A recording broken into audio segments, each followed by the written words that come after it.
Borderline personality disorder. A disorder of your personality.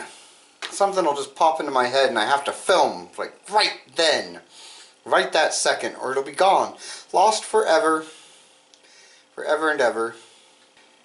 It'll go from a ham sandwich to like a swimming pool, and then you'll be thinking about blowing bubbles when you were a kid, and now you're tripping about laundry you need to do, and then it's back over to a ham sandwich again.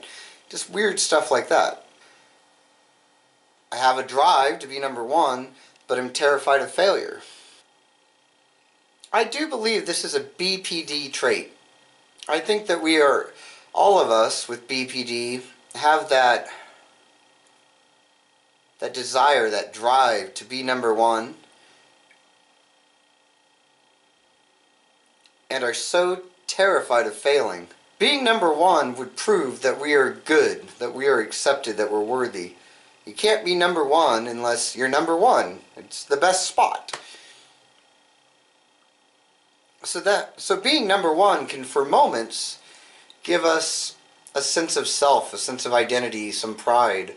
Number one, everybody is happy. They all give you praise. Once the praise is gone, you're feeling empty, and you're feeling empty again, like you don't matter, and then you got to go be number one again. So a lot of us, I think, are overachievers. And it doesn't matter how many times we're number one, because there's always another. You're never just number one. There's always another thing you have to go for, and another, and another, and another, and it's endless. And you only get these small little doses of the praise. Hell, at some point, it's almost like a drug. I mean, if you do too much of a drug, it'll stop having its effect. If you're number one at everything, people will stop praising you, so you're not getting your fix. That's horrible. And we are so hard on ourselves if we do not accomplish that number one spot. It doesn't matter. Second or last are all the same to us. You're either number one or you're a loser.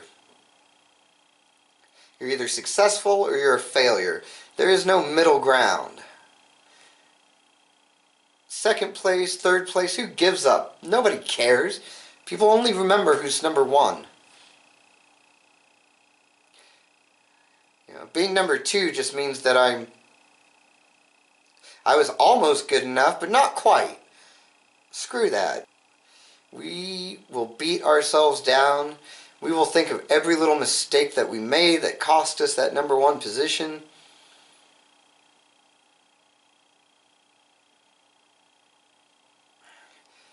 So if we're number one, 24 hours max that we get a high off of it. We come in anything under that, probably a good week, 2 weeks, I'm going to be still upset about it, still thinking about it. Some things last a lifetime. I think it was, I was young. It had to be 3rd or 4th grade. Definitely elementary school. 4th, 5th, 6th. We're going to say right in there, 4th, 5th, 6th grade. We would have flag day or field day or whatever. It was a great day because your parents could show up for this. Yay! I always love it when parents can come to school events. It makes me so happy because I never have a parent at a school event. My mom always had to work. I mean, she was a single mother. She had to work. Trust me, she would much rather have been at my school events. Wow, I'm going to get all emotional.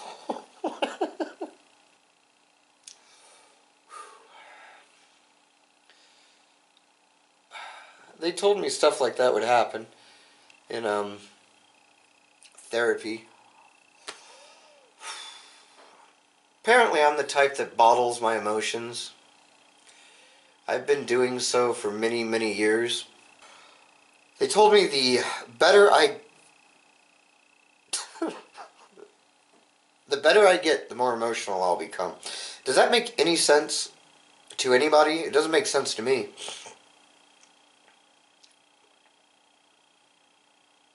Apparently, I have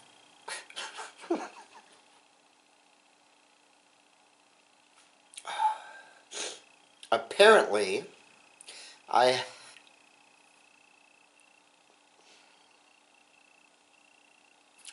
All right, come on, get it together, man.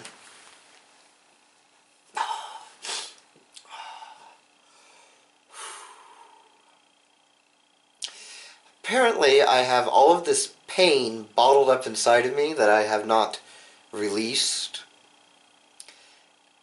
since I'm dealing with my crap now. They said occasionally I will just break down for no good reason because the pain has... Fuck it, stop. Fuck, stop being such a fucking crybaby. Suck it up, fucker. Okay.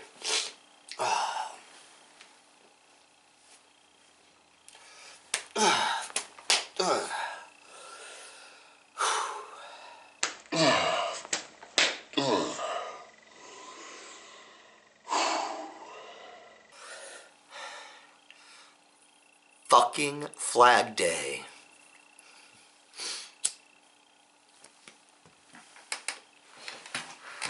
4th, 5th, 6th grade, whatever, right?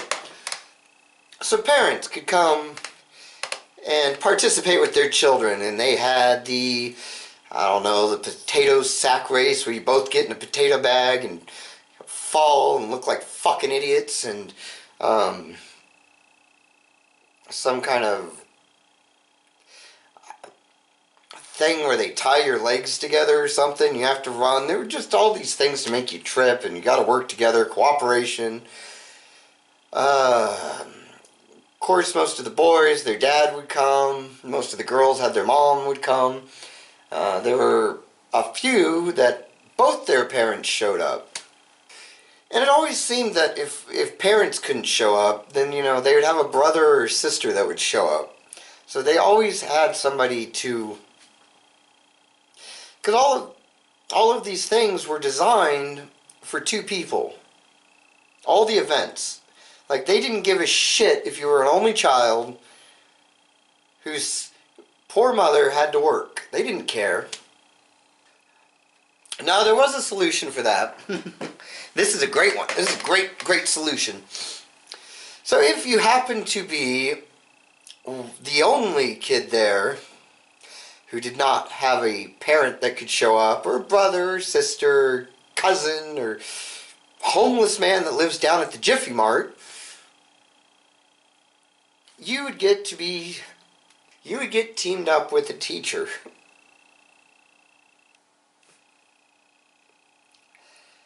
And boy, was that fun. It would be better to not even be able to participate in any of the events than to be teamed up with a teacher. The epitome of... It's the same as like on Valentine's Day when the only Valentine you get is from the teacher. It's just... They all mean the best. Good intentions and all. Good intentions, but... I mean, come on. I was an awkward, clumsy kid anyway, so... All these events are just made to make you trip. Here I am, teamed up with a teacher, and I just keep falling down, and I want to at least be the best, you know. If I'm teamed up with the teacher, I want to at least be the best. But no, I just fail every event, fail, and that was just a horrible, horrible day. And it gets better. And it seemed like it was just selected just for me, because I think I was the only one that got one. And that was the participation ribbon.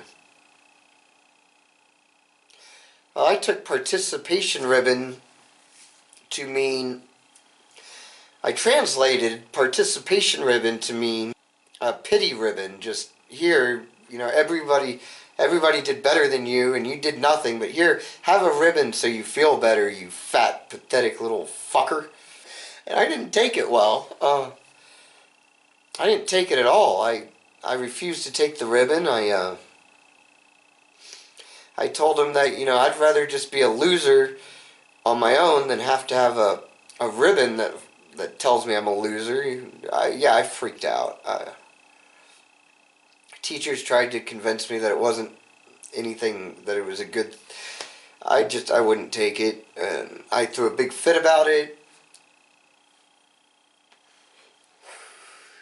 which just brought more attention to the fact that I was the only kid there that didn't have anybody show up. And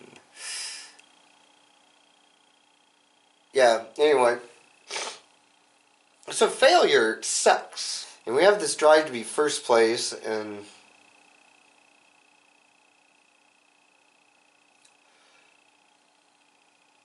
anyway, I'm going to wrap this video up. It didn't really go exactly the way that I had planned at all. So,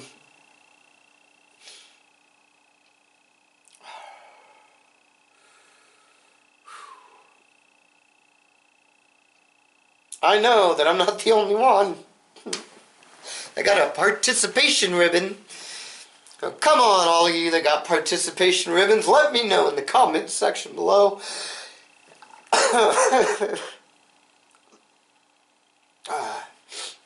Would you give a bum change?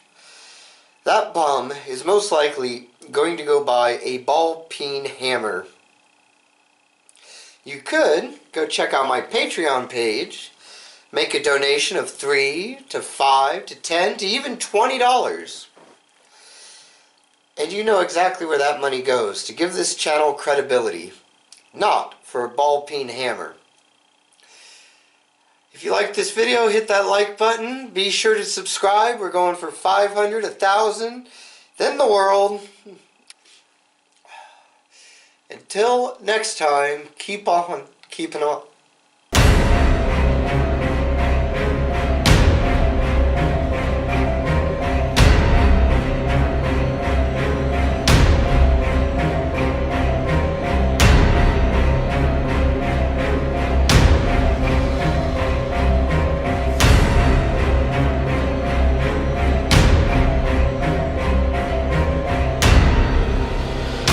Have a ribbon so you feel better, you